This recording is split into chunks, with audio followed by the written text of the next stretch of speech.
Okay, okay. Okay. Would like to welcome Dr. Muhannad Al-Tijani, who is going to be giving us a session on clinical audits and introduction and practical guide.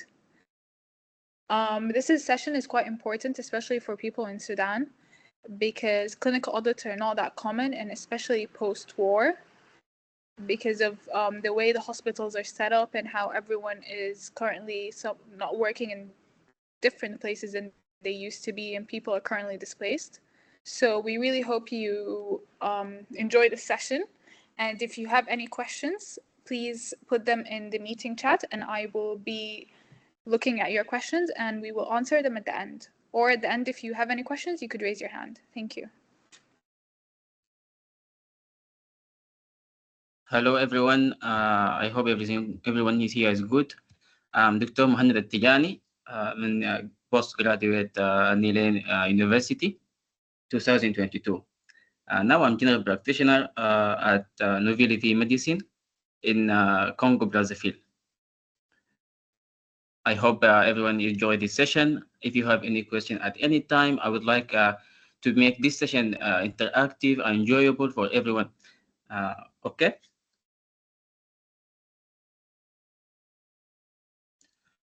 Okay, let's start. So I want to check the last time. Do you hear me clear? Or I have to change the place or the sound or anything? We can hear you. Okay. So this session will be as introduction and overview for how to conduct a clinical audit, especially in these rural areas and third class countries like Sudan. It will be just an overview. We are not going to go through many details. Okay. I hope that at many occasions, at other occasions, we will talk about some details like for certain part of the audit cycle, if you want to talk about, if you want to know how to do it in detail, I'm pleased to conduct that for you. But today we are going to talk about overview and the importance of clinical audit, and it will be like 1 hour session. For the content of this session, we're going to speak about the definition and importance of the clinical audit. We are going to speak about what is the clinical audit.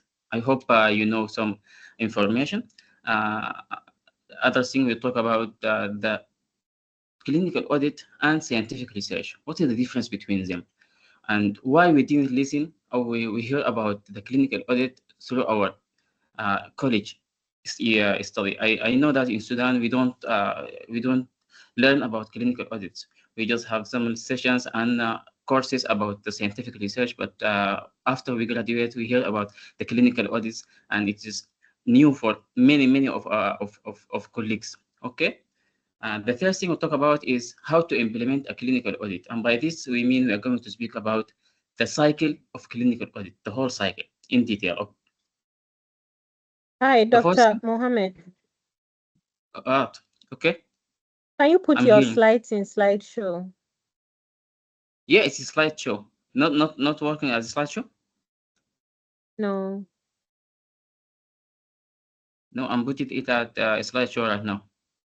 This Okay. now it's not a slideshow, and like this, now it's a slideshow. I don't know how it is appear for you. Let me No, go it's not to. appearing slideshow. Okay, I think the problem is with the WBS. I'm going to change for another one. Okay, just give me a minute.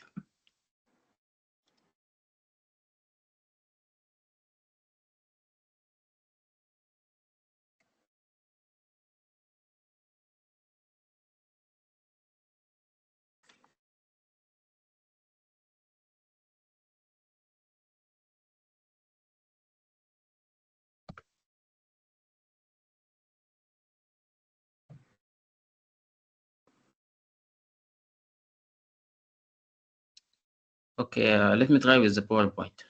Tell me if it's appears.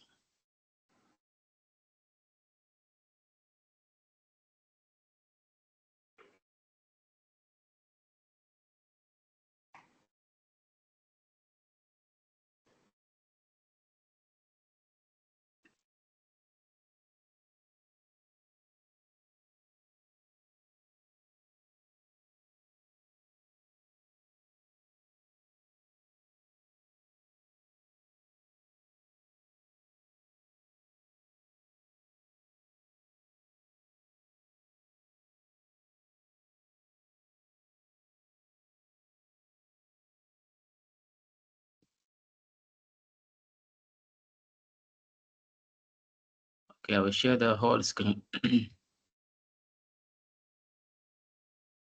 Is it available for you? We can still see, we can see the slides, but it's not in slideshow. Okay, now Click is it on a what's slideshow? your Yes, yeah, yes, it's in it's slideshow Now now. slideshow.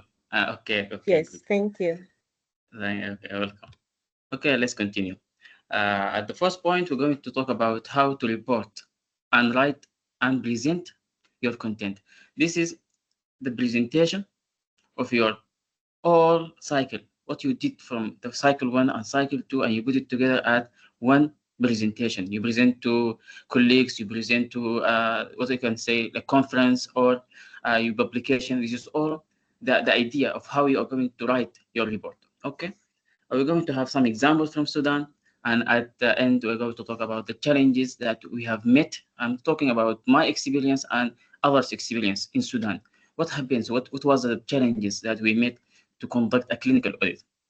Okay, so let's start. Uh, I want to ask you a question. What do you think the importance of clinical audit for us as doctors? You can to all improve. participate anyway. Hi, my name is Ella, and Hello, Ala. thank you, doctor, for your patient and giving us info about the audit. Regarding the importance, I think it improves the level of healthcare for the patient and makes it easier for us doctors to give better care. Yeah, very good. Yeah, that's a good point. Anyone else?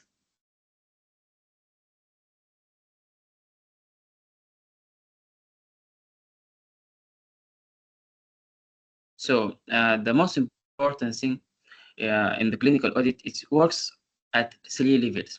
It benefits 3 levels. Okay, the first and the most important for all of us is the patient, right? We talk about the services for the patient. Is the patient getting the best service or not? So the most important is the patient.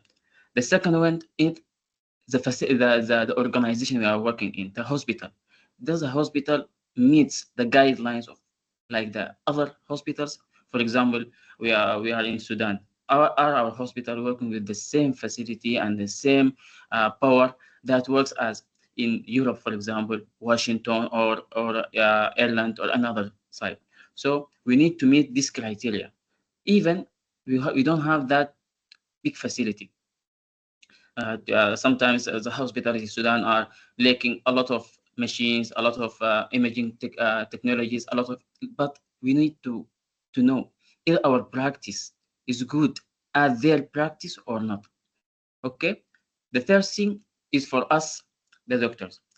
So I'm going to speak a little bit about the patient care. Let's take example. We are working in like public hospital in Sudan, and you notice that the nurse or the medical or house officer, as you know, the intern for the other people, he makes a procedure of catheterization, for example. This procedure is, as we, all of us has studied, it should be a sterile area, it should be with some certain techniques, some certain uh, steps, but you find that the nurse is just inserting with, for example, a Vaseline. It's common in Sudan. We use Vaseline for insertion of urinary catheter. We use Vaseline from the market, from anywhere. It is not sterile. It is full of colors. It's full of odors and otherwise. So it's inserted the catheter. Yeah, it's good. Inserted perfectly. It filmed the balloon, and the patient will go home. After 10 days, the patient came to you again, and he's complaining of high-grade fever, decreased level of conscious, hypotension. So you search for the cause. You don't find the cause. At the end, you find that the patient has a severe urinary tract infection that is associated with sepsis. So you may not know the cause, but if you go back to a practice, you may see that it is the practice you did to this patient is the cause of his illness now. Maybe the patient dies because of our practice, right? So it is very important. The clinical audit is not only, we don't only just to criticize people. I don't want to go to the nurse and say to her, you are going bad, you are doing bad job, you are not good. No, it's not like that. It is about teaching and to make sure we all do the best for the patients here. So this is the best, the very important thing about the clinical audits. I want to improve some certain practices like this. I want to make it from this level to that level, so the patient gets the best service he needs. Okay, this is the most important point. We all have to take in our mind. This not it's all about us. Not only about I want to go to Europe, I want to go to Ireland, I want to get training job at, for example, Washington. I want to go to step one, step two, and apply for. No, it's not like this. Yeah, it's a good benefit for us, but you have to think about the patient at the first priority for any practice you make. Okay, so it is very important that in points it is improve the quality of care, it enhances the patient safety as I mentioned, improve communication and teamwork. It is a very important point because if we want to conduct a clinical audit, we have to work as a team. As I said in the example, I am speaking with the nurse or with the junior doctor about certain practice. My communication is very important because I have to put my knowledge to that to other one in a good, polite way. We have to work together as a team. He should report to me anything that happens wrong. I should teach him or teach the others how to do these things right. So it is improving the work team. Uh, Doctors with the nurse with the junior doctors. We all together work with the administration of the hospital, so we find a good environment for working. You know that, and it promotes cost effectiveness. I want to give example for this, how it improves the cost effectiveness. For example, some certain disease, we give a lot of medication. For something, the guideline says you should go with these steps. For example, when the cholera outbreaks came to Northern Sudan, I was working in Dongola Specialized Hospital. Uh, Many of the doctors, even the senior doctors, doesn't know how to treat cholera because they don't know cholera. They are Northern Sudan. It wasn't known cholera out there. Cholera was endemic and pandemic in Central Sudan and South Sudan and that areas. So the patient came to the ER. They know it is cholera. Okay, it's cholera, but they give a lot of medication, a lot of antibiotics, a lot of exams, for example, investigations. But when you revise the guideline for treating cholera, the most important thing is only fluid. If you treat with fluid, you may not need antibiotics, you may not need investigation. The only investigation you do is serum potassium and renal function test. Otherwise, it's all not necessary for cholera. So when we implement the cholera guideline throughout our hospital, we cost effective. The investigation has been focused in certain things. The treatment has been focused in fluid and a little bit for certain patient. We give antibiotics, but otherwise, that a lot of investigation and treatments has been declined. So this is a good thing when we audit this. We didn't publish it, unfortunately, but we make improvement in our practice. And this point, the last point, is what you are all here. It is support professional development, us. So I know any one of you, he wants to think, I want to go outside Sudan. I want to work outside Africa. For example, there is some African here. I want to go to any other country. But do you know what is a checklist for acceptance of third-class countries doctors or no? So there is a checklist. If you want to apply for service job or training job in any country, for example, Australia or Ireland or United Kingdom or America, there is a checklist that you have to fulfill. The first thing, obviously, is our clinical experience. But this is not all. So everyone, he think that if I have 2 years of experience in emergency department, I will a good chance to having sales job in Ireland. No, it's not like this. I think every doctor has a clinical experience. Everyone can get a clinical experience. It is very easy. But those people don't look to us like this. They want to see our soft skills. They want leader. They want networking skills. They want team working. So our soft skills are the most important thing to accept us for any job outside our countries. Okay, these soft skills may include, for example, some countries they want you to have a master's degree, for example, master's degree, but it's not necessarily. The necessary one is you should conduct or implement clinical audits. Some countries say one is enough. Some countries say two are enough. And the other thing is the research. You have to work for your research. You have to do research. It is very important, especially for America. If you want to go for the steps line, you must have research, at least one research, and at least two clinical audits. Okay, and the points differ.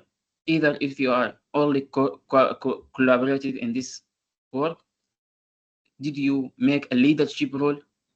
Did you publish your work or not? So it is differ for any participation. So the publication part may take about 8 to 7 points in certain countries. And if you participate, like in data collection, for example, just data collection, you may have 6 points. And if you just make the one cycle of audit, yeah, you didn't make the publication, they may give you 2 to 3 points. So at the end, you must know that it is very important. You have to, you do have soft skills in clinical audits, soft skills in research, and also soft skills in others like teaching and like master degrees. Okay, so the soft skills are the missing piece for any doctor. If you have that soft skill, make it good, then you can go anywhere. So I hope from after the end of this session, everyone you put in his mind that it is very important for you through your career to make one or two clinical audits and to make at least one research. Okay, are we good till now? Is there any question?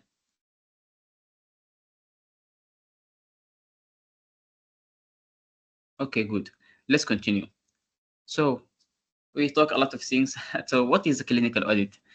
The clinical audit in the NICE guideline defines it as it is a quality improvement process that seeks to improve patient care and outcome through systematic review of care against explicit criteria.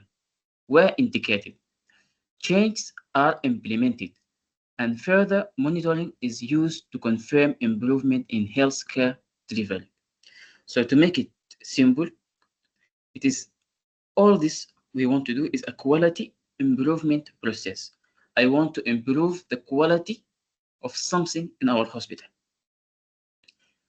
Cannulation techniques, catheterization techniques, follow-up sheets, like documentation techniques, anything, it can be improved.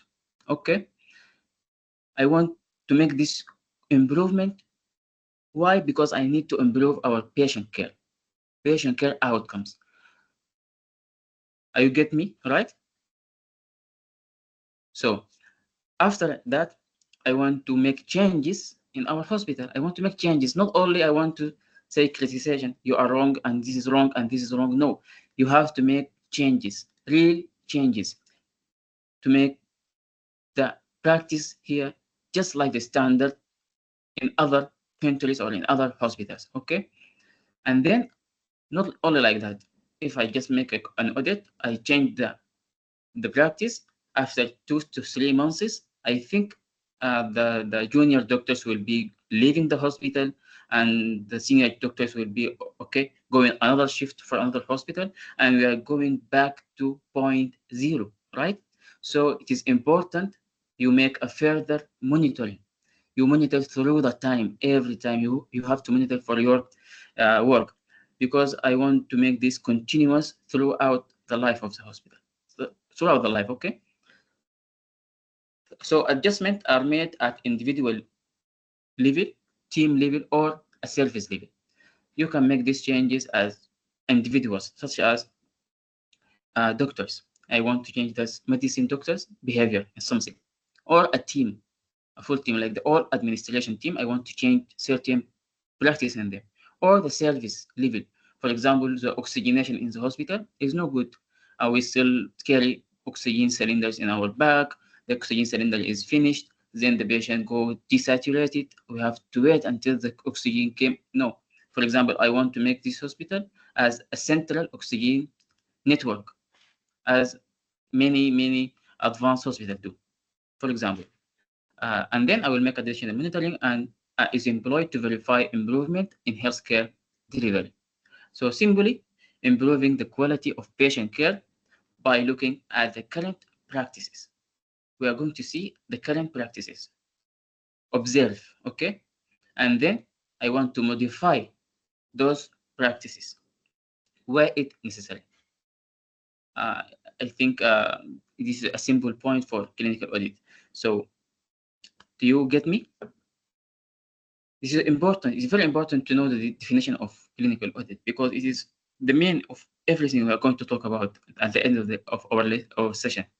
So very important. You have to know if you get the definition right or not. I would say it again a simple way. You found a practice that you don't think it's good, okay? Then you have to compare with the standard. You look for a standard, for example, standard hospital or standard country or standard guideline. After you see the guideline or the standard, you want to modify your national practice or your own practice to meet the criteria of that standard. I think that is simple. Okay. So, is there any question so far? You can ask now, or you can ask at the end of the session. I don't have any problem with that at any time. Okay.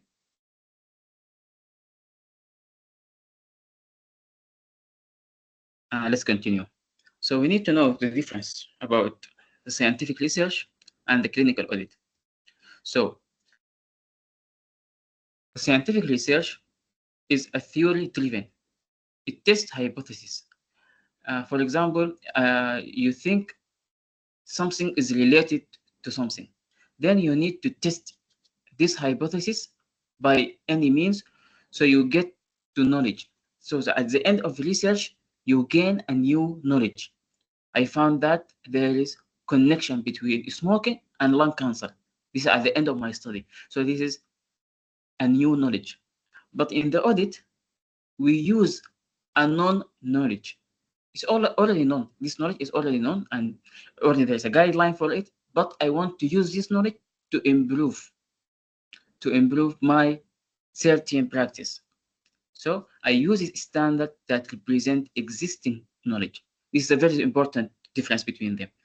The research, I want to generate new knowledge, but in the audit, I'm already having the knowledge, but I want to make improvement by using those standards or this non-knowledge, okay? The research is one of event with a defined start and end point.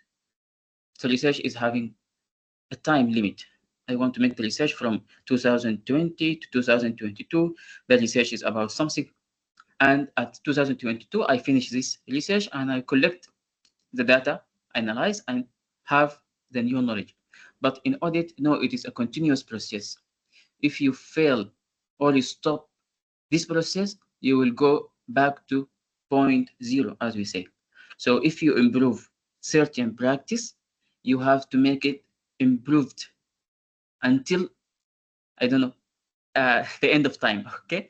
So you don't have to go back again to start from zero. Okay, I make a new guideline in the hospital, so the hospital goes with this guideline until I found something better. If I found standard better than the one I'm working with, I can change it, but I don't want to go to point zero again. Okay, there is an important point in research that it requires ethical approval. So if you want to make a research, you need to take informed consent from the one who taking your data from. You have to make an ethical approval from the hospital, but the audit, not every audit needs an ethical approval, because you don't take the data from the patient directly or from certain people. You take, for example, data from a practice. This practice is like this, and I want to collect the data. I will show you when you talk about the cycle, but you don't need every time, you don't need ethical approval. But the hospital may take you ethical approval that I approve you to go work in our hospital and make an audit, but it is not ethically as the consent from the patient. Okay. The research results can be generalized and reproduced. What does it mean?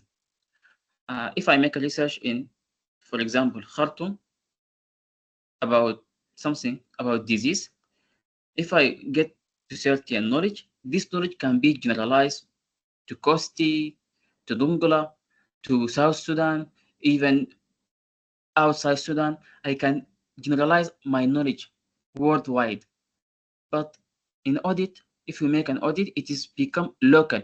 So if I improved certain practice in Dongola specialized hospital, it doesn't mean this practice is improved in Atbara hospital, for example. So everything you do in clinical audit is local to your hospital. It's local, just local. The last thing, the research uses scientific patient sample. It is scientific. The sampling technique in research is scientific. This is an important point. Many of you asked about how many sample I should take. Should I take 30? Should I take 50? If there's a formula? No. The research needs scientific sampling, needs formulation. Okay, but in the audit, we don't need that. Every standard have their standard data or their standard sample. For example, I want to make a clinical audit on documentation of the inpatient in medicine department, for example, for documentation. How many files I have to collect? Is it 30, 40, or 50? When you go back to your standard, for example, I used the NICE guideline or the Royal College of Physicians. They say they have standard. Our standard sample is 50 and above. So at least you have to take 50 samples. They give you the standard sampling. You don't have to make any formulation. And there is other technique. Other technique is, for example, I don't have many patients in my hospital. My hospital is small hospital. I don't have 50 patients. The 50 patient, if I want to get 50 patients, I have to wait, for example, 3 to 4 or 6 months to get 50 patients. So you may just make a period. I want to collect the data from 2 months, for example, for 2 months, from January to February, then I want to collect this data. In this point, you say to when you are going to publish, I am working in a small hospital. This is one of my for example, my difficulties in my hospital. I don't have a lot of patients, so we used a duration from something like to something, and I collect for about 30 documentation.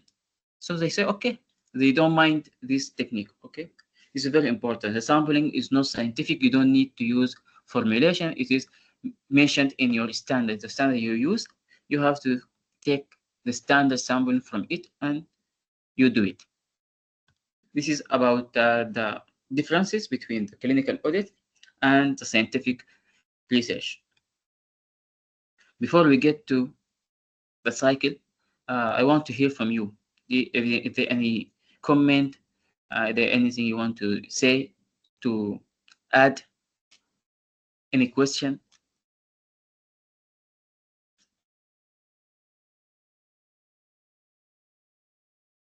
So let me ask, do you know for certain the points in each country, the points of a clinical audit? I want to hear from you if you research about this.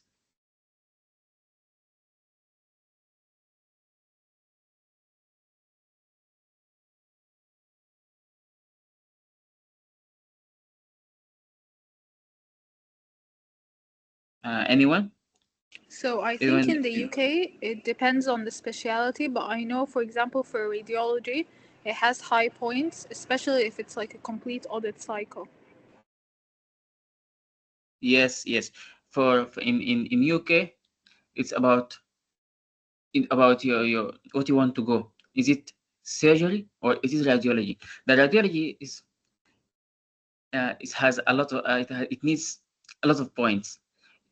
For example, interventional radiology. It's very difficult to get into interventional radiology. You need a good CV. You need a good soft skills to get into that certain specialty. The number two, I think, is a surgery. Surgery also, they need a lot of clinical audits and they need it specific in surgery. So you have to know. I think you are all here interested in radiology. You need to study about it. You need to study about the what they need from you to get into radiology. If you want diagnostic radiology or interventional radiology, study about it. Go to see anywhere, ask your colleagues, ask your seniors how they get there, because this is something we don't think about when you are applying. You work, you prepare your money, you prepare everything, and the end you apply and they reject you. You don't know why they reject you, but at the end you find that it was about you didn't study in the right way. You don't just need to have uh, the clinical experience. You have to think how many audits they need, in what scope the audits they need. Are they all needed to be in radiology, or maybe if you make it in a random way, one radiology or one in medicine or one in surgery, you have to think about, you have to read about what you want, you have to study and ask. Very important to ask your seniors, okay? So I think that to the in UK it differ in the different specialties. Anything else? What about America? If you want to go to Washington, D.C., for example, do you know the points of each clinical audit or a research?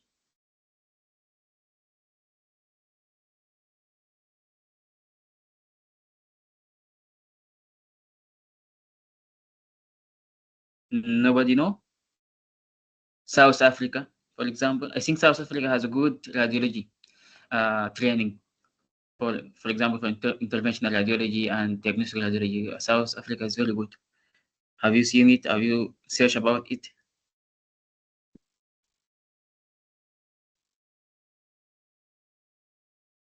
For me, I don't certainly know. I'm not interested in radiology, so I didn't search about it deeply. But if I found any information, I will share with you. Okay, let's continue. We want to know how to implement a clinical audit. This is the most important part of our session. You need to focus at every point, and if you have any question, I don't mind to interrupt. Okay. For the clinical audit, it has about 6 to 7 steps you need to do. The first step, you have to prepare for audit. What I mean about this? I mean, you need to manage your project from the start. I want to choose my team leader. If I am going to be a team leader, I have to choose second my team. I want, for example, 5 members. Why you need 5 members? It's very important to know the role of every member. It have to be in justice, and you choose members at their skills, what they are better for. This guy is good for data collection. I need someone who can make me data analysis. I need someone who is good in manuscript writing. And I need, for example, for very important, you need someone who knows about publication. So when you choose your team, you choose the roles. You don't choose your friend, for example, all of them. I need 5 because they are my close friends. I choose 5 friends, but at the middle of the audit, you find yourself, you don't know how to make data analysis. You don't know how to publication. You don't know how to write your manuscript. So it's very important to choose everyone for its better role. You need to plan for, I need this audit to be, for example, for 2 to 3 months. I'm planning for the first presentation to be for the senior doctors, for the junior doctors, or for the nurses. You have to make the full plan of your audit from the start. You are planning for anything until the end of your audit. You need to choose your topic. It's very important. The topic selection is very important because some topics are not applicable. Some topics are difficult. Some topics you cannot make changes easy because, for example, we needed to make a clinical audit about the guideline of management for DVT, deep venous thrombosis in surgery department. The audit is good and it is very helpful for the patient because it talks about the prophylaxis measures for the inpatient after a post-operative patient.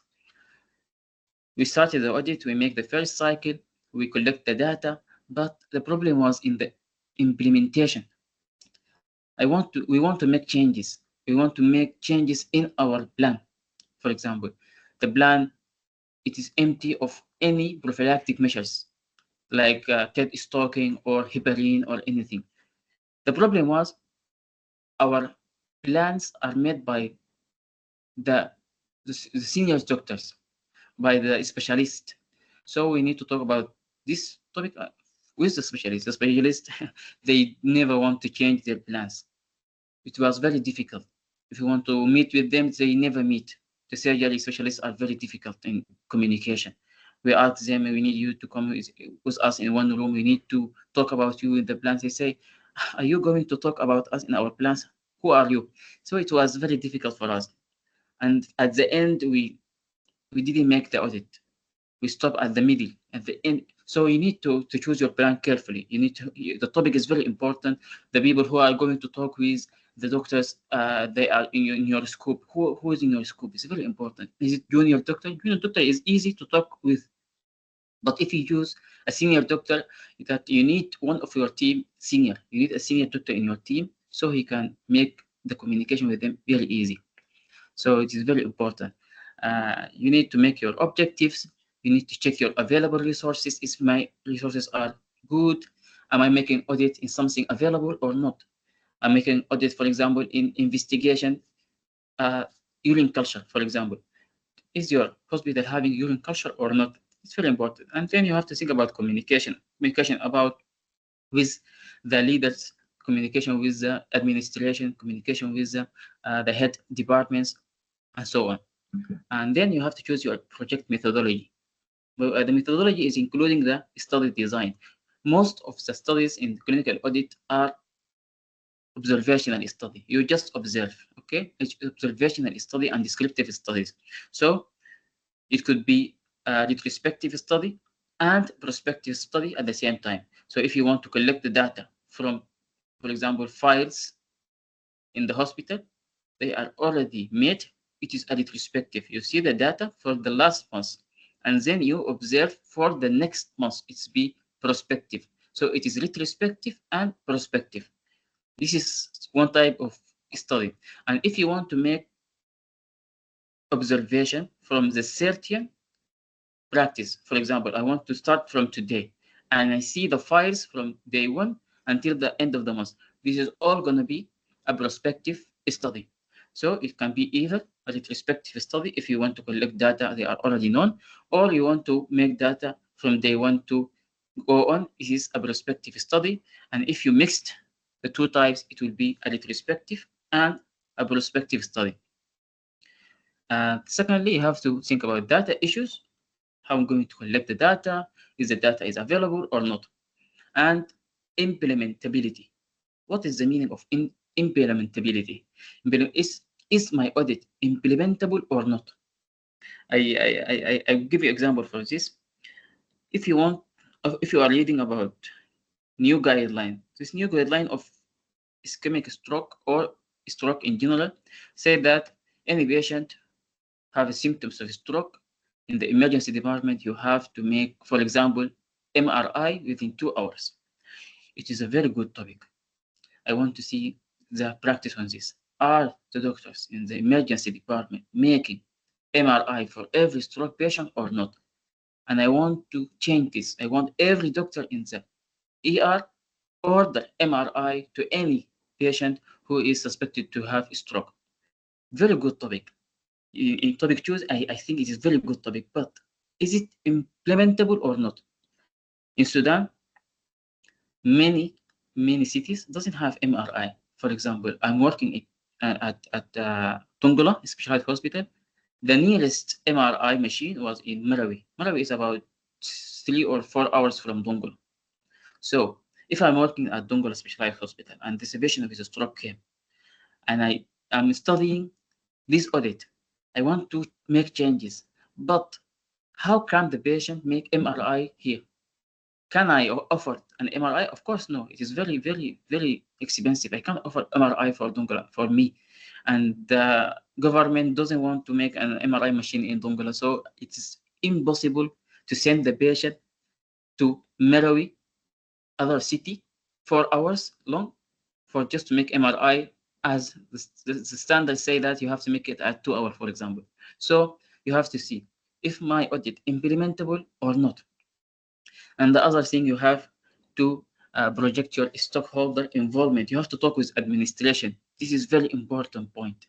Go to your administrator, your medical director, talk to him about the changes you want to implement, because some administrations doesn't want you to make changes in their hospital. So from the start, you need to go. This is all step one. This is all before you start any changes, any observation or anything. You have to choose your topic. You have to choose your team and your team leader. You have to plan all what you want to do at the end of your project. And it's very important to see if this topic is implementable or not. What makes it to the step two, after you finish from step one, you make everything ready. Then you have to go to step two. In step two, you need to define the standard. I want to see the best standard for this practice. I spoke with you about the urinary catheterization of the patients. I want to know what is the best practice for urinary catheterization. So I need to search, go for literature review, see the all guidelines, write in Google Scholar, for example, audits about urinary catheterization. They will give you a lot of audits. You have to see the best guideline you need, the best practice, and for you, see the country you want to go to. If you want to go to United Kingdom, UK, you have to see the guidelines from UK or the guidelines from Ireland or the guidelines from America, sampling it, because you want to make your practice is as similar as your other country you want to go to. So the common standards we use are the local standard. If you have local standard in your country, you can use it. Okay. The national or international guidelines, such as NICE guidelines or Royal College guidelines or national service frameworks, or local policies, or anything, any guideline is good. And in some audits, we use a benchmarking techniques. Okay. I want to ask you, do you know what is benchmarking techniques? This question for you. I want to hear your answers.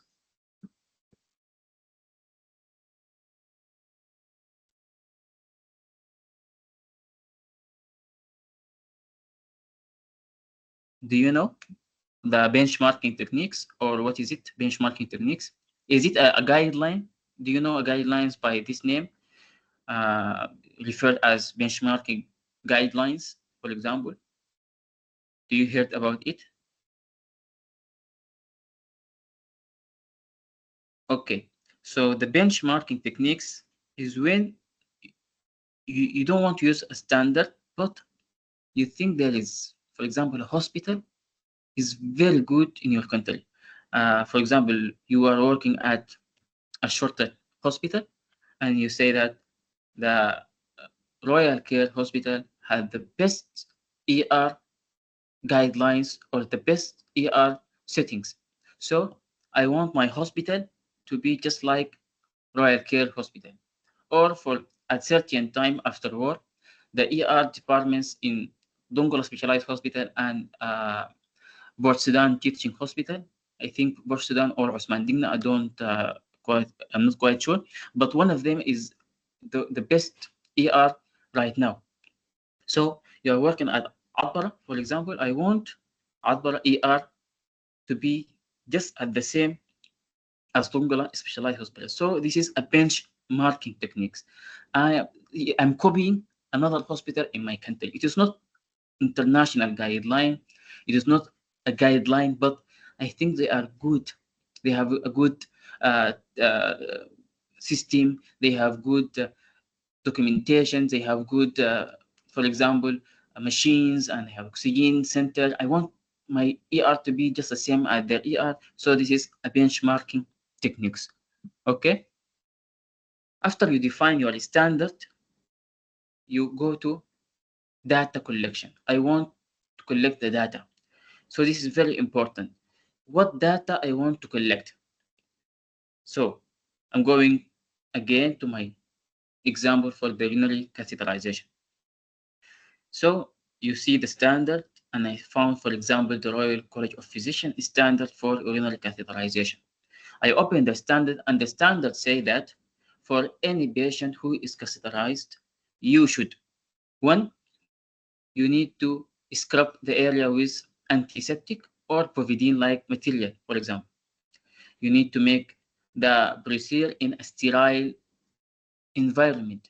For example, I want to take the patient and to put a sterile sheath. I want the ward to be clean and something like that. Number three, from the standard, for example, it say, is the doctor or the nurse wearing sterile gloves or not?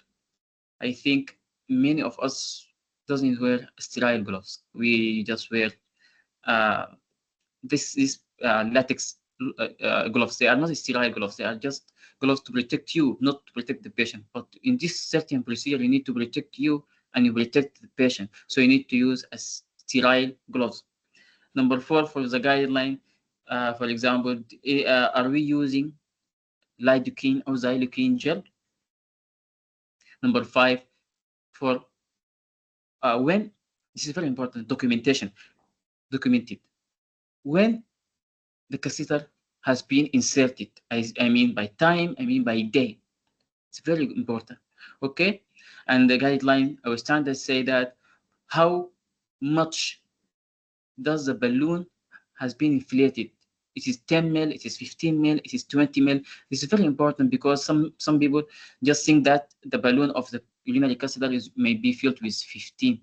And the nurse, before you filled the balloon with, for example, 20 mil, and you came to withdraw the catheter, you take out 15 mil, and then you withdraw the catheter, and this will make a referral injury, right? So this is all malpractice.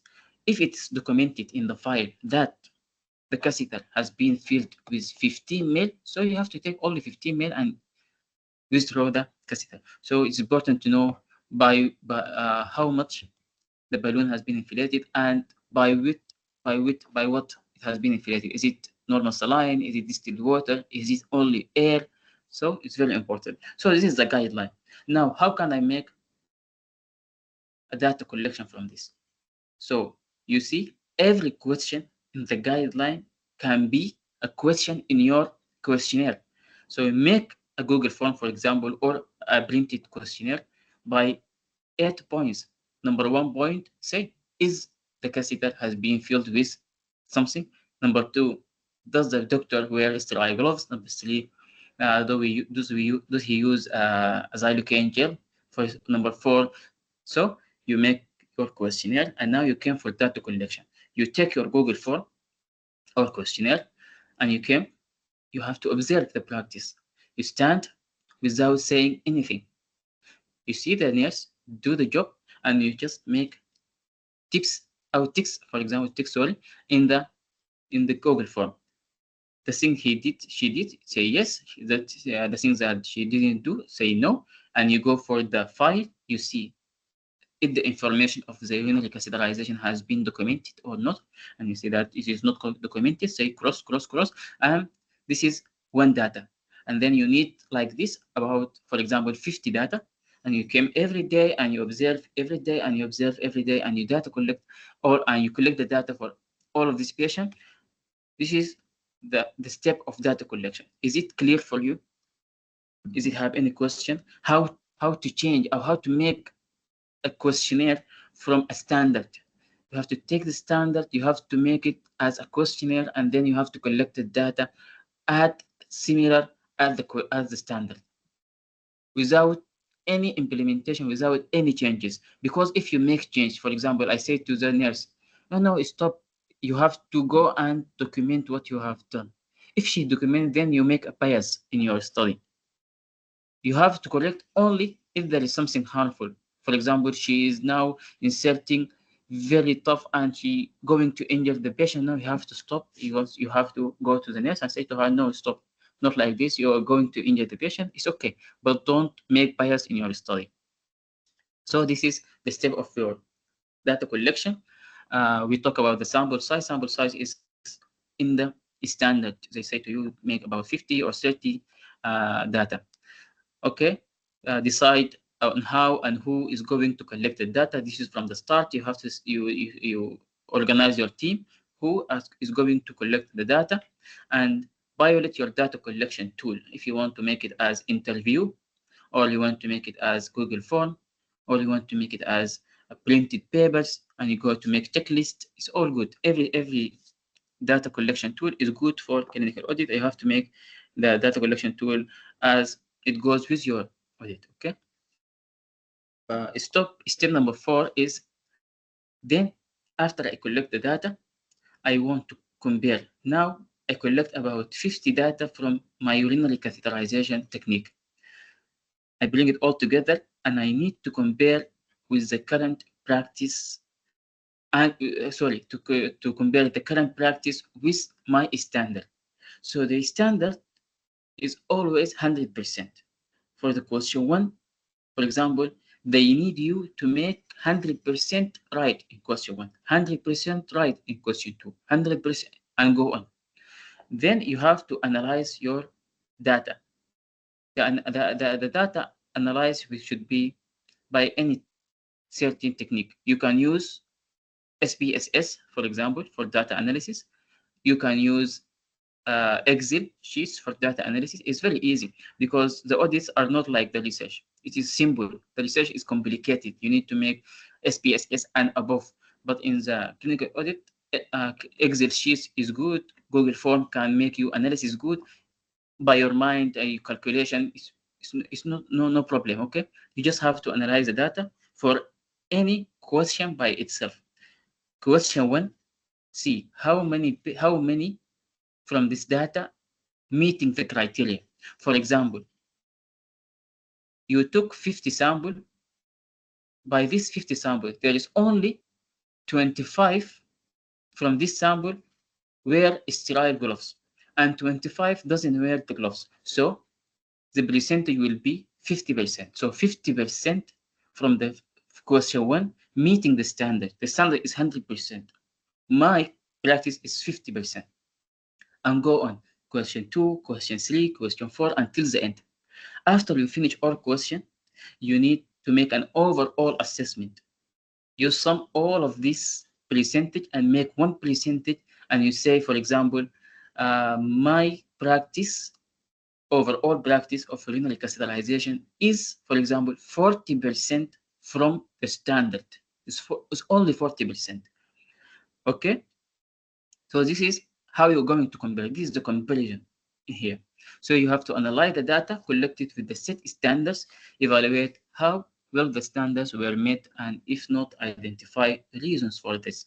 I want to know why it's only 40%. This is the most important point. This is the way you're going to change. If you know why, you are going to change. What is wrong with my practice? For example, there's 40%, but question 1 was 90%, question 2 was 99%, but question 3, we don't use xylocaine, was only 20%. So the problem is in question number 3. I want to improve this part first, and then go on to the other question, if you get me right. Okay. This is the part of conversion. After that, I have to implement a change to improve my service. After I put my data, I think all of this is not a good practice. By the way, in the standard, they will show you, for example, if you are in a third class country like Sudan, if you make your practice up to 85%, for example, only for example, up to 85% from the standard, that is a good practice for them. So I need to make my practice from 40% to be, for example, my target is 85%. This is where I'm going to implement changes to improve my service. This is step number 5. So in step number 4, after I analyze and compare, I know where is the weakest point. The weakest point was in question 5, in question 6, in question 7, for example. And then I have to work on this question first, and then I have to improve all over my practice. So how I'm going to change and improve my service? At this point, you need to present the result to the relevant multidisciplinary team. First, I need to make all of the team. For example, I'm making this audit in clinic and in internal medicine. So I bring all the team of internal medicine from there. For example, my scope is junior doctors. I don't want specialists. It's good. Junior doctors and the medicals and the registrars all together. I want them in the hall, and I present my result because I want to show them first what's wrong with their practice. This practice you are making is not meeting the standard practice in any other country. So you have only 40% from the practice. Okay, I have to present. And then after we all agree that we are not doing well, then I have to make action. The action starts from your presentation. Inside your presentation, you have to teach everyone in the room about the standard. I have to teach him. I am wrong in this. The standards say everyone must wear sterile gloves. So this is type of changes, right? I am making now education. The standards say everyone must use xylocaine gel. Don't use, for example, Vaseline or any other lubricant. I want to use xylocaine gel. Why? Because it is sterile, because it is making a good job, dilate the urethra, make the less complication. So I need this standard say. This is type of implementation. I am changing your practice like this. Okay, and you have to agree and implement the action plan to bring actual practice closer to the standard. So as we say, you start from your presentation, you present the results, and otherwise you educate everyone in this team or everyone in this multidisciplinary team as in medicine with the other departments. You teach them about the best practice. This is part of your changes. Okay. Other type of implementation, you can use posters. For example, I print posters, I put them in the hospital. You came to the ER and I put posters of guidelines of catheterization everywhere. Everywhere you go, you see these posters. Okay, this type of improvement and type of changing. The step number 6 is to sustain improvement. I have to make sure not only this improvement will be for 1 day or 2 days. I want to make it sustained. Okay, so I have to monitor and evaluate the changes. After that, I have took break and I came, for example, after 1 week, and I see, does my work going well or not? Are they doing the standard well or not? And I need to maintain and reinforce the changes. If I found something wrong, I have to teach again. No, not like that. You have to do this and this and this. Make another sessions if it's not good. For example, half of the doctors only uh, came to the first session. I have to make another session. I have to make other sessions until I make sure everyone in internal medicine, for example, has the knowledge of the new standard of urinary catheterization. And for the last step, you have to make a re-audit and close the audit cycle loop. This is very important. By the way, if you want to apply to other job, to training job, for example, as I say in the beginning of the importance of the clinical audit, the points will be made according to what you did. If you make one cycle and you didn't close the loop of the cycles of the audit, they give you, for example, 5 points. And if you close the cycle loop, you will give you, for example, 10 points. So it is very important to know to make an audit cycle loop closure. What is it? The re-audit and the closure of the audit is after a period of time, for example, 2 weeks of education, 2 weeks of postering, 2 weeks of, for example, social media presentations and posters. You came and do the same steps from the start. I observe, I monitor, I see. Does they make all of this in the good way or not? I make again start by data collection. I have to collect the same number of sample what I did in the first cycle. It's very important. If I take 50 samples in the first cycle, I have to take 50 samples in the second cycle. By the same questionnaire, the same standard and the same questionnaire, I collect the data.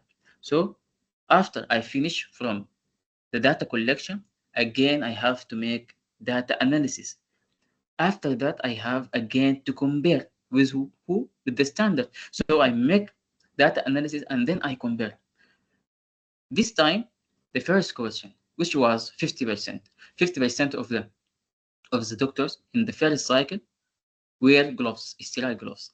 In the second cycle, when I re-audit, I found that at the first question, about, for example, 98% from the doctors wear sterile gloves. So I make improvement from 50% to 98%. It's a good, very good improvements, right? And then I go to the second question and the third question and the fourth question and the same on. I have to make all the percentage summation and make one percentage, and I say that in the first cycle, the doctor practice was about 40%. I say 40, right? 40%. So in the second cycle, my overall practice has been improved from 40% to 95%, which the nearest to meet the criteria of the standard, which is 100%. So I make improvement from 40% to 95%. It's about 55%, I think. 55% improvement. So this is a good improvement. Now you close the loop. Okay, this is one part. Another example, if you make in the first cycle about 40% from the standard, which is 100%, you came again at the second cycle, you conduct sessions, you make posters, and you make social media presentations and whatever, and you waited for 2 weeks, and then you came back and re-audit. When you re-audit your data collection and analysis, you found that your overall assessment was only 55%. So the first cycle was 40%, and the second cycle was 55%. So you make only 15% changes. So does that meeting the criteria of our standard? No, this is not a good practice. It's still not a good practice. So in this time, you have to make another cycle. You have to start a third cycle, and you detect what are the problems.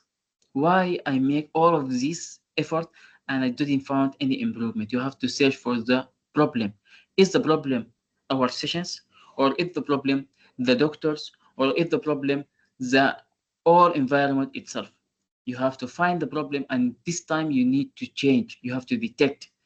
Okay, so you make another third cycle and go on. The third cycle is the same thing. Implemented changes, you make changes, and then you collect the data, and then you make data analysis and comparison.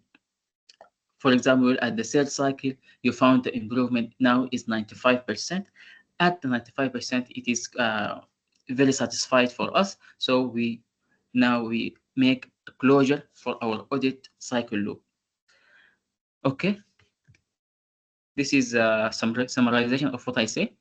So now this is an audit cycle. Okay, it is very simple. Number one, you may find this cycle at any presentation of any clinical audit. It's very important. You need to see this cycle because it reminds you what are the audit cycle is about. So the audit cycle, you start by identifying the issue and choosing the topic. Okay, identify the issue, I choosing the topic. Number two, then I go to obtain or define standards. I have to search for standards. I found my standard, and then number three, I go to data collection. I collect the data, and then I go to number four. I have to do a data analysis and compare my result with the standards.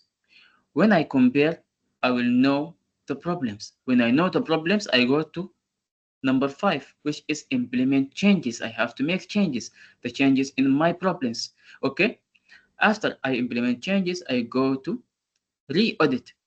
Re-audit meaning go to number three, data collection, compare, and then implementations, and then okay, you know that this is the close cycle. You need to close the cycle. When you end all of these 6 points, you make a recycle, you make another cycle, and then I'm going to close my loop, and this finish the audit cycle. Okay, is there any question?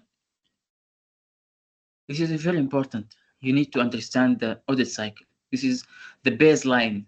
This is essential part of the clinical audit. If you get this right, I know that no audit will go or stand against you. Okay, so ask me if you have any question, if you have any additional information you want to add.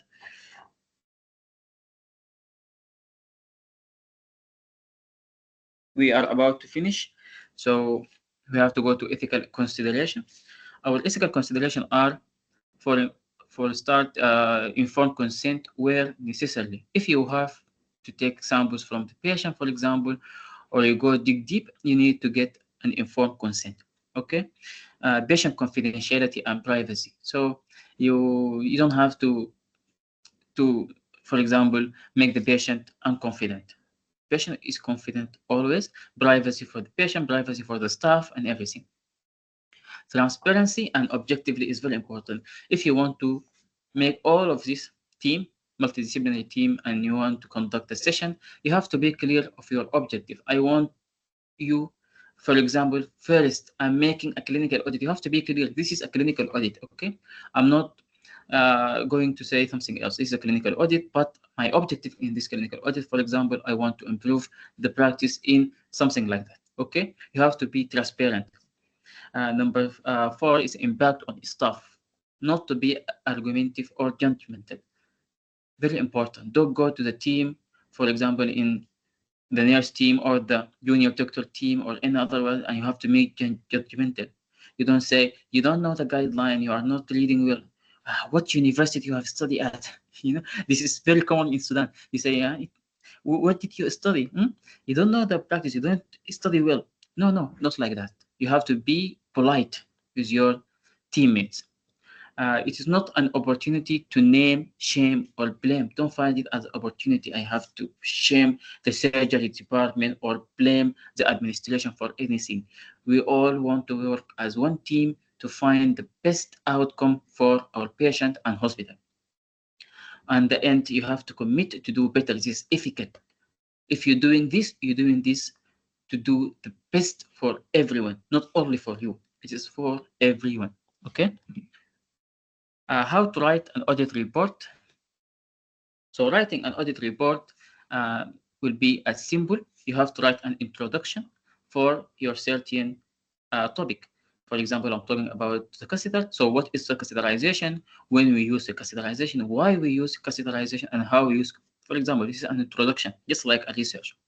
Then you have to write your aim and objectives, your general objectives and your specific objectives.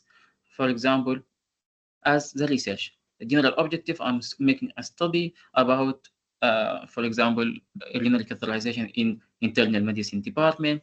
Or my specific objective is to assess, for example, I want to assess the doctors or the nurses who making this procedure. I want to enhance this procedure. I want to implement changes. This is specific objectives, okay? And I have to write about the standard. This is very important. When you are making a report, you have to mention your standard. My standard is, for example, uh, Royal College of Physician. When you make a Royal College of Physician, excuse me, 1 minute.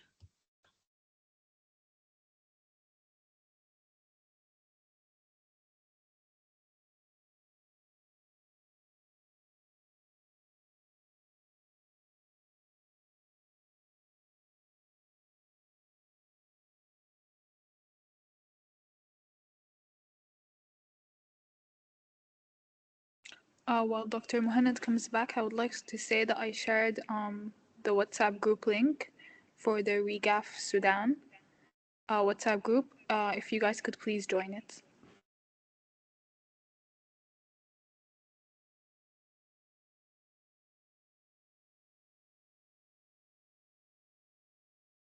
Sorry, guys, for interruption. Can you hear me? I close the mic and open it again. I want to make sure. Yes, we can hear you.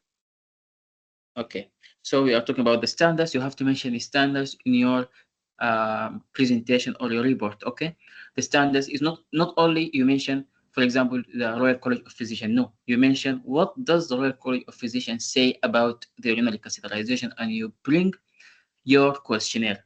I use the questionnaire. You have to put your questionnaire in the report. Okay, it's very important point. The methodology, you have to talk about the study area. For example, I'm studying the area of Tungala Specialized Hospital. This is my study area. The study population is the doctors in, or the scope is the doctors, junior doctors in internal medicine. The study design is a prospective, for example, prospective observational study. Your sample, I used sample, overall sample was for 100 patient or 100 files, for example. This is my sampling. This 100 was divided 50 in the first cycle and 50 in the second cycle, for example. And the data collected from the wards of the internal medicine or from the office, for example, if it was files, it was being collected from the office, you have to be clear of what you did. You say it in your language, okay? No problem. I collect data using the files of internal medicine, and the files were in, for example, in the archives. Okay, I found the files in the archives and I took it, say everything. And you have to talk about the size and scope. I used 50 sample, as I say, and this 50 sample was focusing. This is scope is very important. From who you took the sample? I took the sample from only the patient in ward, not mention the ER. I didn't take the internal medicine patient from emergency department. I just take the patient from the wards of the internal medicine. Okay, you have to be clear about your scope, because the internal medicine may be in the wards, may be in the HDU, may be in the ICU. No, I just took the patients from the wards of internal medicine.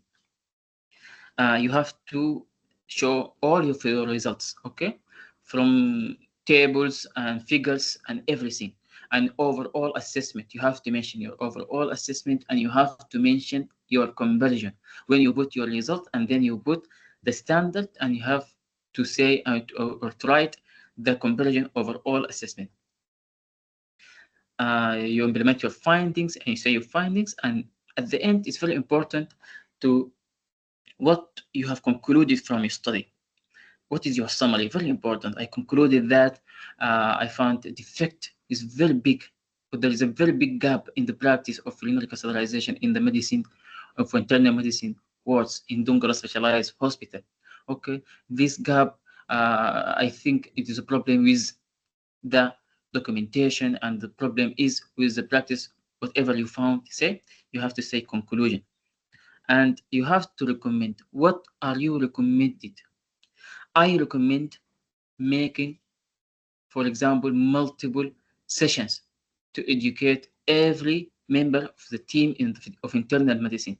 I recommend making many posters and put it in the internal medicine wards, and I put it in the emergency department wards, for example. And I recommend making a social media quiz, a social media, for example, WhatsApp sessions and everything. This is your recommendation to get you from this gap until you find your meeting standard.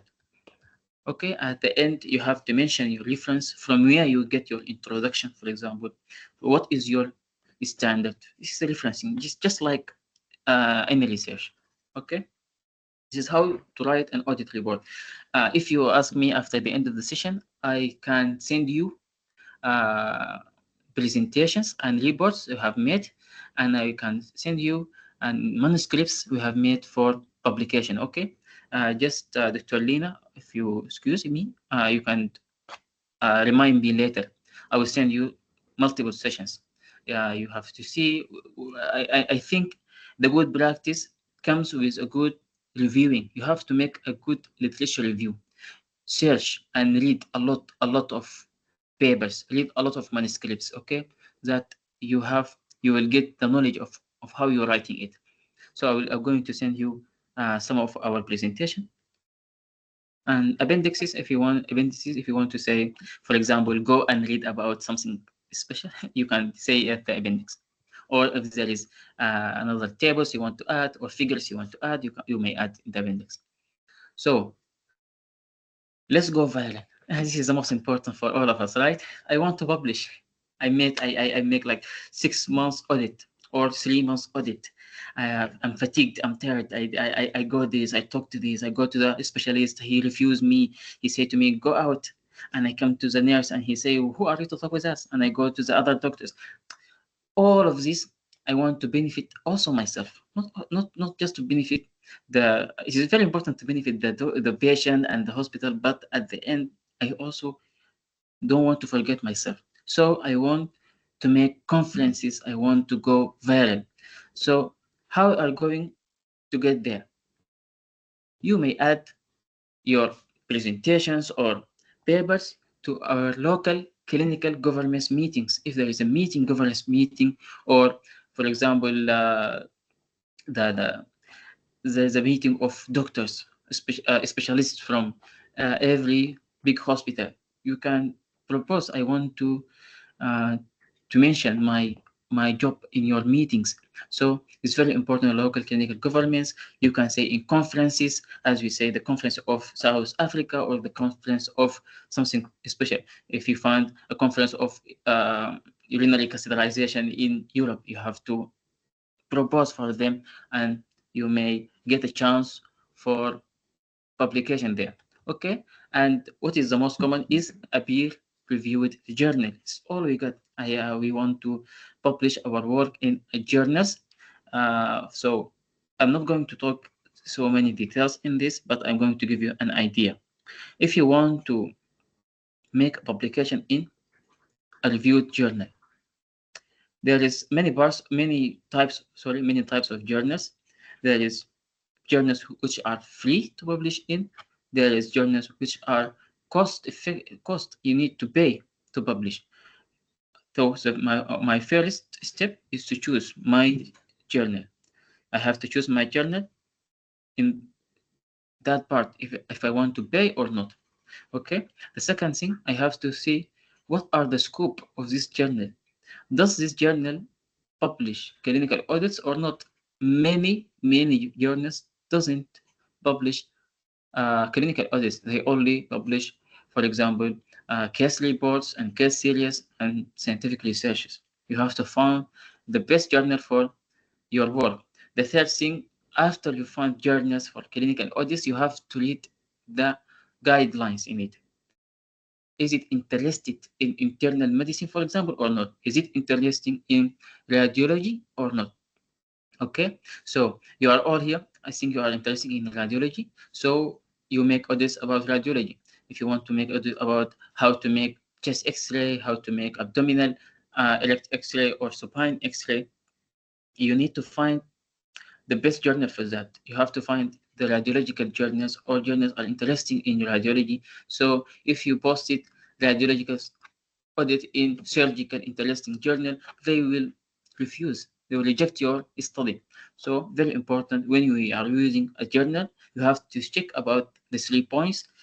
First, the fonts. Is it very expensive or not? Some journals are very expensive. When you want to publish, you may pay something like $5,000, for example, $3,000 for publication. Some journals are less than that, $1,000 or $600 is maybe you found journals like this. Some journals are free for certain countries.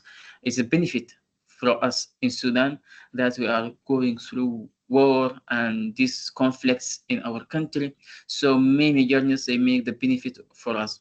You may, if you are from Sudan, you can publish in our journal or submit your manuscript in our journal for free. Okay, so you have to search carefully. You have to read all the author guidelines and the scope of the journals you want to choose. Secondly, you have to see the scope. Are they interesting in my topic or not? Because they are not interesting, don't try to publish, because submitting and publication is very long process. It may take months, 3 months, 4 months until they reply to you. So don't waste your time in journals they are not interesting in your topic. Okay, this is very important. So this is some example for journals addressing in clinical audits. You have the online journal of clinical audits. You have the clinical audit today, for example, and you have Dove Press clinical audit journal. Dove Press is very good. I don't think they are free, but sometimes they get free for third class countries. Dove Press is very good. Also, there's some journals like Wiley. They are curious journals. They are certain good journals. You have to search about them. And I will try to send you also some examples for journals. You have to go and read. Go and read about the author guidelines. The first thing you do, you open the journal website and you go to author guidelines and you read what are the scope, what you have to do, and they tell you the details of your manuscript. They tell you you have to write your introduction like this. You have to write your methodology like this. You have to write. So they tell you everything. So don't bother. If you make your uh, your presentation and your proposal, you can go to the author guidelines and see how they want it to be written, and you copy, paste, and change. Copy, paste, and change as they want. Okay, but don't take something from the internet directly. It's very important. You have to write it in your own way and your own ideas. Okay, I want to discuss with you some examples. I think I take a lot of time. I'm very sorry. It's about an hour and something, I think. So these are two examples from Sudan. The first example is, I think it's related to radiology. We made it in Atbara Police Hospital. This study was about assessing and enhancing the adequacy of radiology request form at a tertiary care hospital in Sudan. See, this is how you write your title: assessing and enhancing the adequacy of radiology request form at tertiary care hospital in Sudan, a clinical audit. So this is how you write your title. This is the methodology I took from the abstract. Okay, this is not from the manuscript itself. This is only the abstract. So the message say that this is a 2-cycle clinical audit was conducted at radiology department of Atbara Police Hospital in Khartoum, Sudan. It's not in Khartoum, it's in Sudan, okay? But I think they wrote it like this. So a total of 100 forms were collected. They took what are the sample? The sample were the forms of radiology request, okay? That it is the one you write your prescription. I want, for example, an abdominal ultrasound, or I want chest X-ray, or I want an abdominal X-ray. Okay, so this is your forms. We collect 100 forms. This 100 forms was about 50 forms from the first cycle, and 50 forms were in the second cycle. Okay, before I get to the intervention, the forms why we make audit in this topic, because there is a big problem. The request form were in a blank paper, only blank paper, and many doctors only say, for example, abdominal ultrasound. Okay, they say the name of the patient. For example, the patient name is Muhammad Ali. The next step is abdominal ultrasound. Only like that. The patient gender, the patient age, the patient clinical history, nothing. They don't mention anything. If you want to make an abdominal ultrasound, what you are searching for? What am I searching for? I'm making an ultrasound. Do you have to look for the liver? Do you have to focus on the kidney? Do you have to focus in the spleen? No, they mention nothing. Okay, so you as a radiologist, you came, you found this request, and you just make your ultrasound. The liver is about something centimeter, and the spleen is like this, and the kidney is like this, and there is some fluid, and you close your report and send it to the doctor. So the problem is not with the radiologist, the problem is with the request from the start. Okay, so they made an intervention. The existing blank paper format for radiology requests was replaced. We changed this form with a structured form based on the standards of the Royal College of Radiologists. So we make a standard Royal College of Radiologists. We give, or we took, sorry, we took the form from them, and we make a new form in Adbara Police Hospital. This new form then was distributed hospital-wide for every department, and doctors were educated on its use. We teach them how to fill this request and why it is important to fill this all request. Okay, through presentation, we make briefings, we make posters. Then the collected forms were then compared against the radiology or the Royal College of Radiologists standards for competence and accuracy. Data were entered into, see, the data were entered into Microsoft Excel. So analysis not by SPSS, it was simply by Microsoft Excel 2016. As a result for this study, the interventions led to a notable improvement in several areas. For example, accuracy, recording the patient address, phone number, and location increased from 0. It is 0. 50 sample, not one of them mentioned the phone number or the address or the location of the patient. The location, I mean, where is the patient? Is he in medicine or is he in surgery? Or see, this was 0% in the first cycle, and it has been improved by 100%. So in the second cycle, all the data collected was all done to write the address, phone number, and the location in the second cycle, marking 100% improvement. In addition, referencing the patient's age improved from 15 to 30%, and only 15 sample from the 50 sample mentioned the age of the patient.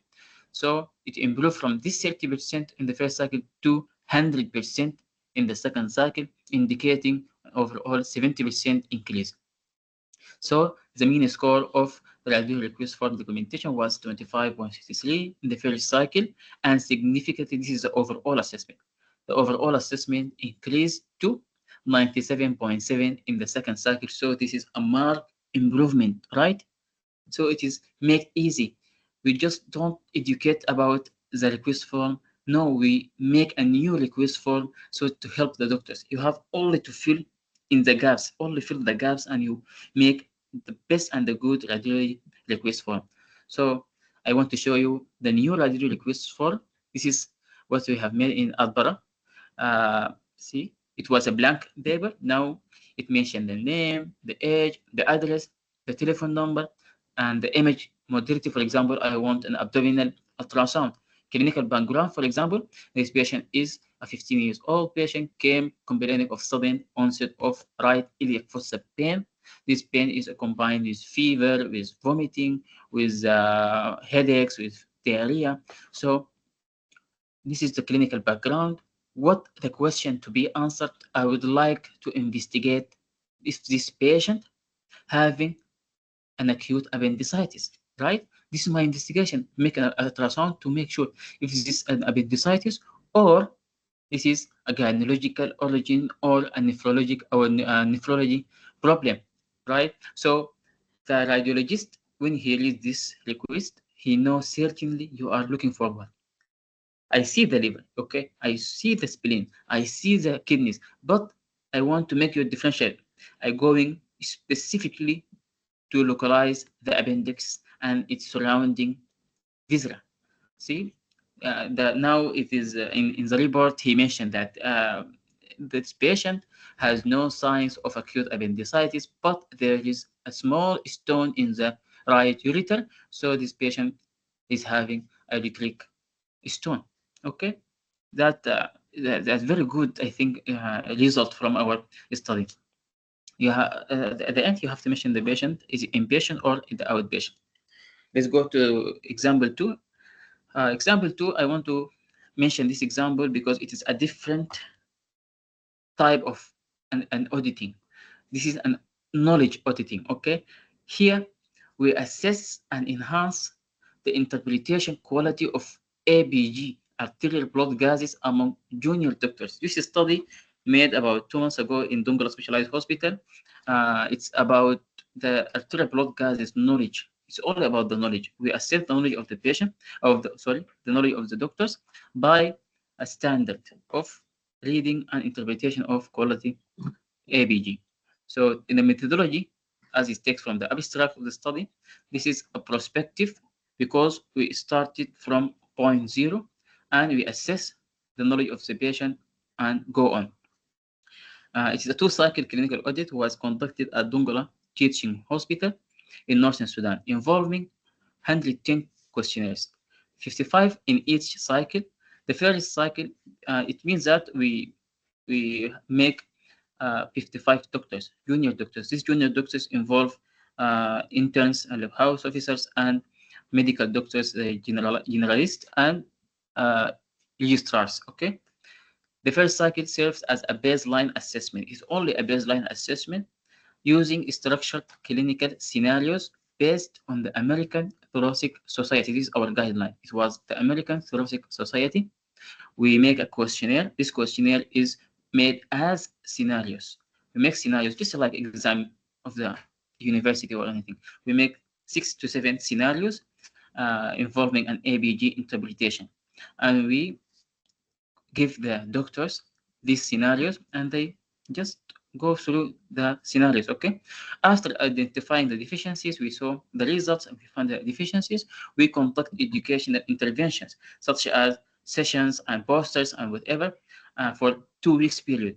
This included, for example, as we say, focus lectures, visual posters, and small group case discussions. As any unit by itself, we make a small group case discussion and we give them 2 weeks to revise and to practice interpretation and assessing the ABG and reading the ABG. Then after the 2 weeks, we make the second cycle. We reassess this with the same parameters. So we don't want to make bias. So we make the same parameters, the same questionnaire, the same doctors. Now, after we educate all of the doctors and educate them, we give the same parameters and we collect the data and we analyze using the SPSS version 25. The statistical significance was evaluated using the chi-square test with p-value less than 0.05, considered significant, and this is an analysis thing. But at the end, we found a good improvement. I think the group of 55 doctors, this group has improved in knowledge. I don't remember the exact results, but it was magnificent improvement. It was almost 100% for all the doctors improvement in how to read and interpret the ABG. And as a continuous improvement, we ask every doctor who participated in this study to make sessions to his junior doctors, to the other doctors working with him, to the colleagues about the ABG.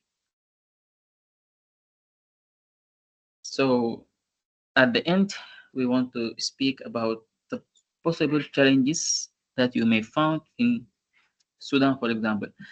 This is your part. I want you to participate in this. What do you think the challenges that may come to our our heads.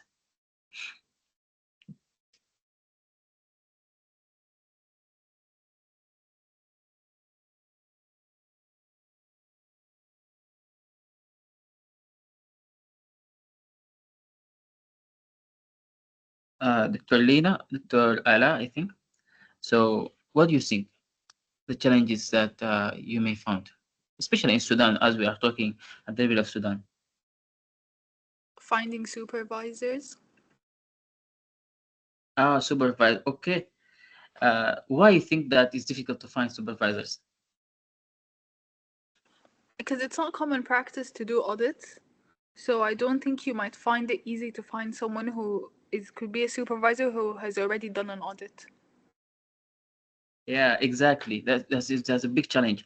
The the the practice of doing a clinical audit in Sudan is, I think, it's emerged newly, right? After I graduated from the university, I didn't even know about the clinical audits. No one knows. One of the big challenges that we found during our practice, I was in a Managil teaching hospital. We make an audit and we want to present our first cycle results. There is, by the way, there is two challenges in this audit. This audit is concerned you because it was about the radiological adequacy of abdominal X-ray. So we needed to make the standard of how we make an abdominal, or it was especially for erect abdominal X-rays. What is the guideline? The images were very bad quality. Sometimes we don't find anything in the image, so we compare it with the guideline of the Royal College of Physicians. We collect data of 40 samples of abdominal X-ray throughout Al Managil, not only from the hospital, throughout the Managil, even the private clinics and whatever. And we make 40 samples, and we want to present this our first cycle to multidisciplinary teams, to our surgery department and medicine department, because they use abdominal X-ray. So when we want to present, we make 1 week. We telling all the doctors, you have to come, you have to listen to our presentation, you need to see.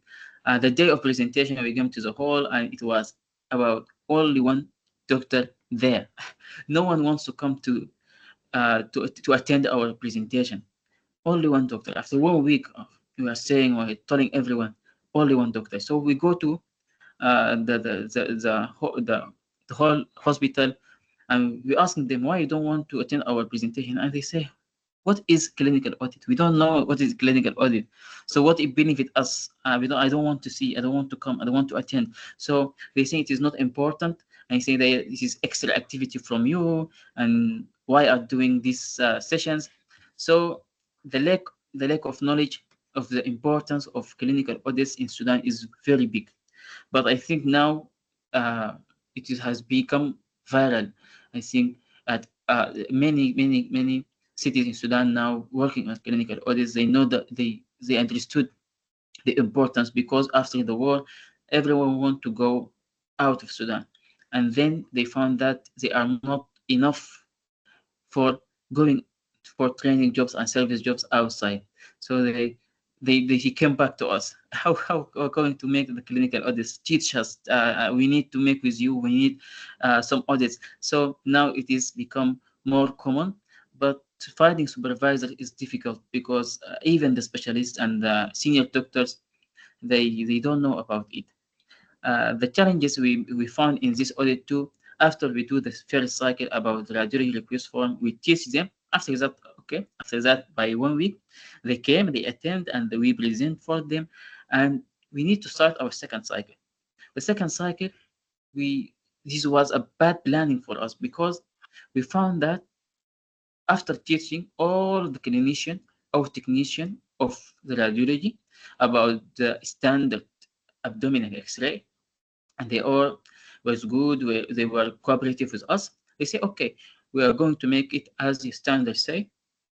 And then the part of data collection was very difficult, because the abdominal X-ray is not commonly requested in our practice, because now the ultrasound and the CT abdomen is more common. So if you want to make an abdominal X-ray, you make it, for example, for a few indications, something like intestinal obstruction, and I think only this is the only indication now in Sudan we make the abdominal X-ray as a part of anything.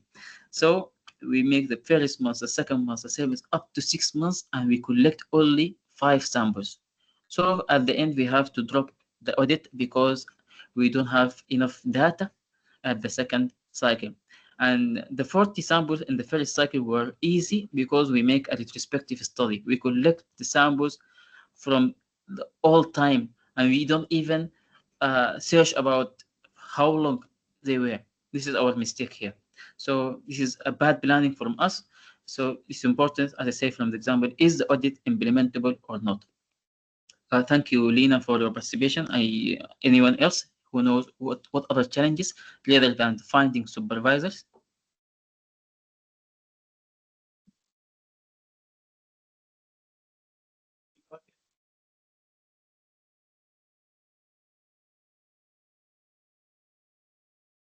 Okay, I will tell you another one.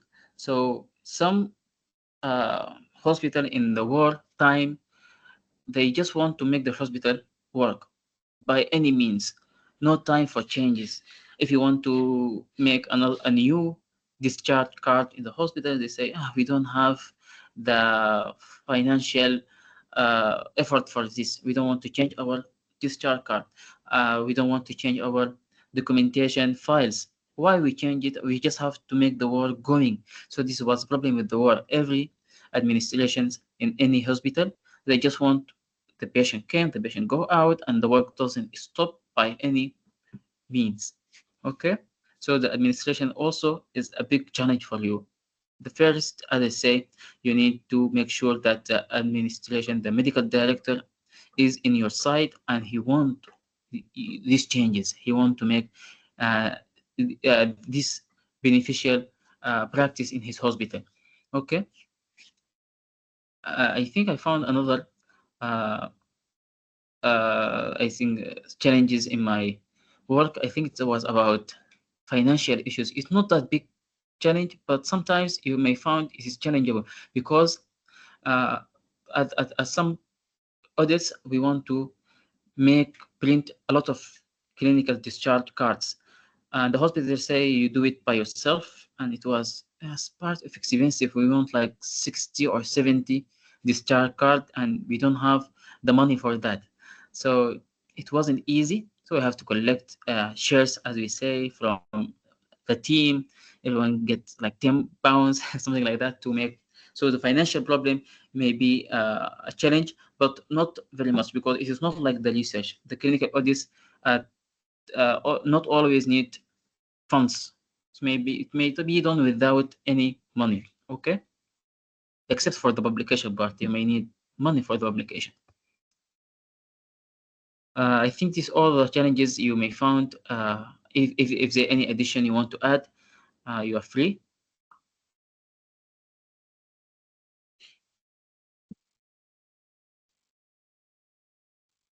If there any question, I think by that we end our session. If you have any question, you are free to ask. If I can say adding anything, you can add at any time. Yes. First, I want to thank Dr. Mohamed for this valuable session. Actually, I do have 2 questions. Okay. First is about regarding the data collection. When I want to audit or assess the appropriateness of intervention or requesting certain imaging, is it better to go with interviewing doctors about the indication they saw in this patient, or I should do my own assessment on this patient to check if it's appropriate, is it having the indication for this intervention or not? The second question is about the evidence for when applying for training, the domain regarding the audit. The kind of evidence should I upload to document the that I conduct an audit if there is no publication? Okay, thank you. Okay, thanks very much. For about the first question, the data collection. Okay, this depends on your specific objective. you say that you want to make an audit about the interventions, I think, the intervention or the request for the radiology request. Do you want to assess the patient or do you assess the doctor? This is depends on your specific objective. If your objective is to assess the doctor, then you have to interview the doctor. For example, I want to make, as we do in the example of arterial blood gases, we make the specific objective as assessing the doctors. I don't want to assess, for example, the machine of ABG. I want to assess the doctor. So my whole audit will be around the doctor. If you want to make both, it's okay. You have to assess the doctor and you have to assess the radiology quality. For example, an X-ray. Is the doctor making the indication in the proper way or not? So it is your choice. If you want to assess the patient, it's okay. You have to assess the patient. If they make the imaging in the proper indications or not, or you want to. I think in this audit, it's better to assess the doctor because you want to educate the doctor what are the indication for certain imaging. For example, as I say, erect abdominal X-ray. Do we request erect abdominal X-ray for any patient? Is better to make abdominal ultrasound in certain disease, or is it better to do an abdominal X-ray? So I think this is a knowledge part. You have to assess the doctor indications, and then you have to teach the doctors if they are doing the request in their proper indication. If I get you right. About the other question, the evidence. If you didn't publicate, even if you publish your study, you have to have every evidence you have. For example, you need to preserve your presentation, your image from the presentation. It's very important we make this. Some people think that it is just for show. It is not for the show. When you present your results, you have to take pictures that you are presented this, and you make sure that the slides are shown in the pictures. Every evidence is important. The questionnaire is important. The presentation is important. The picture from the presentation also are important. The posters, you have to make sure that you preserve them because you don't know. Maybe they ask for it. Some organization ask for it. They say, where is your evidence? You can make it by your head, for example. No, make evidence. And something else you have, this is why I ask you from the start to take an ethical approval from the hospital, because the ethical approval from the hospital is an evidence that you make a clinical audit in this hospital. After you finish your clinical audit, you have to take from the administration a certificate of finishing, not finishing, I don't remember the quiet word, but the certificate of doing the clinical audit. We make certificates. You go to the administration, you go to take your certificate, and then it's very important to be stamped by the hospital stamp, because this will preserve your rights that you make this clinical audit in this hospital. Okay, any question? There is a question in the chat that says, can I conduct a clinical audit if I'm not practicing medicine in a hospital at the moment? Yes, of course you can. If you are not practicing medicine in a hospital, you can go and participate in a team. It's not that a big deal. You find a team. For example, your colleagues or your friends are working in Dongola Hospital. Then you just participate with them. There's no problem with I think with the administration or anything. You just go to collect the data and you just participate in presentation and everything. You can do audits if you are not working in the hospital, as long as you participate in this audit. So yes, you can do it. Actually, many of our audits participated by members. They are not in our hospitals. They make changes differently. They make online presentation. So we give them these roles. They present the results and the standards for our doctors in our hospital, but online. They make it online. They make the data entry. They make the data analysis, and they write a manuscript. So it's good. No problem. You can do an audit without being in that hospital. I know that many of you is out of Sudan right now, so you can make audits in Sudan even if you are out of Sudan, but you have to participate. in every part of it? That's a good question. Any question else?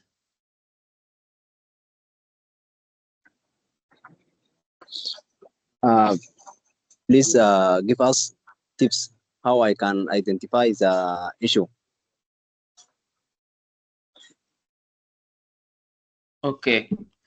If you want to identify an issue, I think you have to be in this part close to the issue by observation. As I said, many practices in Sudan are not doing in the right way. The cannulation, for example, the ECG leads, are they putting the right way? The CPR, are these doctors making chest compression or taking breath or anything at BLS is the right way or not? So you have to observe. You see that some group are making the certain practice wrong, or if you are not certain if it's wrong or not, you have to go and read the guidelines. What are the guidelines for inserting a cannula, for example? You see the guideline, and then after that you have to come and observe.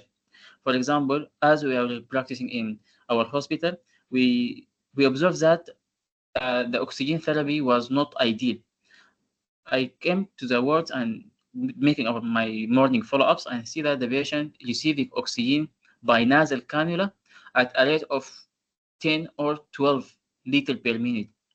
So I remember that from my university study, the nasal cannula cannot take more than 6 liters because it may make a nasal injury and there is no benefit for the patient. It doesn't make more oxygen concentration.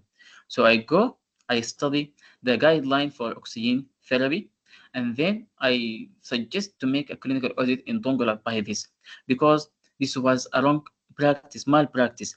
And we came back with a big guideline and we choose some question from it. It was all about the documentation and practicing oxygen therapy. So by observation, by working, you are going to know. Other way from this, you just go to study a certain practice, and then you ask the doctors in that hospital, are your doctors in this hospital doing this practice in the right way or not? Okay, it's all about observation.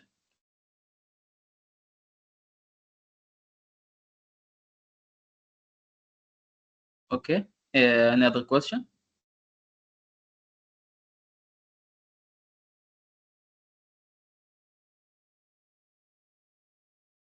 Okay, at the end of this session, I want to give you a live tips for making a clinical audit. See, it's not about studying or reading. If you want to make a clinical audit, don't see it as complicated thing. Don't go and think this, how can I make the data analysis? How can I make this manuscript? How can I make publication? See, every practice, every soft skill, you need to participate, and then you will know during your practice.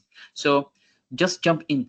You have to participate in a clinical audit. Say, I want to participate with you in this clinical audit, and step by step you will learn. Step by step, in every step you take a pause, and then you ask your supervisors are the best way to learn how to make any practice. You go to the supervisor and ask him, we are in step data collection, so teach me everything about data collection. Okay, and you have to search about it, and you have to apply, you have to do it, you have to practice it. When you practice something, you will never forget it, and so on. The data analysis, if you are interested in data analysis, okay. If you are not interested, no problem. You don't always need to make a data analysis, but all of us will make complicated ideas about, especially for the publication. Publication is not that difficult. If you want to publish anything, you just have to jump in. You choose your supervisor, ask him, come and guide me through my publication or my submission of the manuscript. You go to the journal, you read one day, you read the second day, you understand everything. You try to make your manuscript as they say. And then you have to encourage yourself and just submit it. When you submit it, you then may find your reviews. They will give you reviews about what you will write. If you try it, you have to make changes here, you have to make changes here, even if you are get rejected. So this rejection will make you know what you are wrong about. So the next time you make it right. You have to get rejected. You have to get it 1 time, 2 times. It's not a problem. You have to jump in. You have to encourage yourself to do this by yourself. Okay. If you just wait and you think I want to study every part of research of every part of the clinical audit, you will find it. You may find it very difficult and complicated, but it's easier to jump in. My first audit I participate in, I actually doesn't know anything about the audit. They ask me, come and present. I present what? I present why? I present who? I don't know. So they just came. Muhammad came and present this first cycle. I didn't even know what is a first cycle means, but I present it, and after that I go study and I ask my supervisor, and they tell me everything. So I become good at it. The second time, it was very easy for me to conduct a whole audit by myself, and then so on until I try to make my publication by my own. My first publication, it's even not finished yet. It's not published yet. We always have we have a friend who makes publication for us, but I encourage myself and I say I want to publish. It was a case report, so I started from zero. I write it all by myself. I make my reviews by myself, and then I revise it 1 time, second time, third time, and I just take the encourage and submit it. Now it's good. It's making a good reviews in the journal, and they giving me good responses. And I think it's going to be published soon. So it is my first time to publish, but it's not that bad. I think I'm going to be experienced by the time, but I have now a confidence. If I want to publish another case report, I will. Okay, I was knowing how to publish clinical audit. This is my first time in case report, so everything has it first time. So I really wish that you participate more, and if you have any question and if you want to assist you in anything, I'm available for you at any time. If you want any topic to be discussed in details, I have no problem. Again, sorry for the long time. I think I took more than the hour. I hope you enjoy. I hope you take good information from this session. So thank you for listening. Thank you very much. I'd like to thank Dr. Muhannad for this informative session and invaluable advice. I'd also like to thank everyone who attended this session. 2 points. We shared the link for the feedback. If you could all please fill it out. And I shared the link to the WhatsApp group. If you could please join, and you can send suggestions for future sessions. Thank you all for attending, and we hope you found this informative, and hopefully you'll attend future sessions with us. Thank you all. Any questions? Thank you very No? much. Thank you for the informative session. Thank you. Thank you. Thank you guys for attending.